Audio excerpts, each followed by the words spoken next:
এই স্নিকারটা পরে বার হলে একটা জিপ তো পটেই যাবে।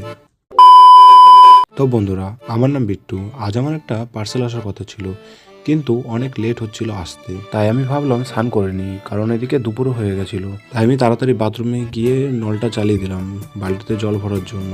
তারপর আমি ঘরে এসে ওয়েট করছিলাম। তো কিছুক্ষণ ওয়েট করার পর দেখি ডেলিভারি দাদা আমার বাড়ির ভেতরে চলে এসেছে ডেলিভারিটা দেওয়ার জন্য। তারপর আমি নিলাম পার্সেলটা, ওটিপিটা বললাম, তারপরে পার্সেলটা নিয়ে আমি সোজা ঘরের দিকে চলে আসলাম। পার্সেলটা ঘরে রাখার পর আমি স্নান করে ফ্রেশ হয়ে গেছিলাম। এবার করতে হবে আনবক্সিংটা। চলো আনবক্সিংটা করা যাক। তারপর আমি প্যাকেটটা কেটে আস্তে আস্তে ভেতর থেকে বক্সটা বের করে নিলাম। আর জাস্ট দেখো বক্সের লুকটাই কত সুন্দর। তার মানে ভাবতে পারছো ভেতরে শুটা কত সুন্দর এসছে। তো প্রথমে বক্সের ভেতরে ছিল একটা ব্যাগ, যেটার ভেতরে তুমি শুটাকে ভরে রাখতে পারবে। আর তারপরে ছিল ছোট্ট একটা নোটস।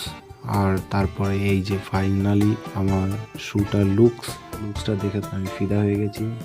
তারপর আমি শুটা পরে দেখলাম, আর এই দেখতে পাচ্ছ পায়ে শুটার ফাইনাল লুক।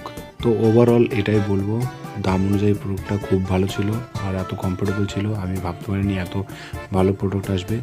আর তোমরা গেস করো কমেন্টে যে এই শুটার কত দাম হচ্ছে। তো দেখা হবে নেক্সট ভিডিওতে। আজকের জন্য টাটা।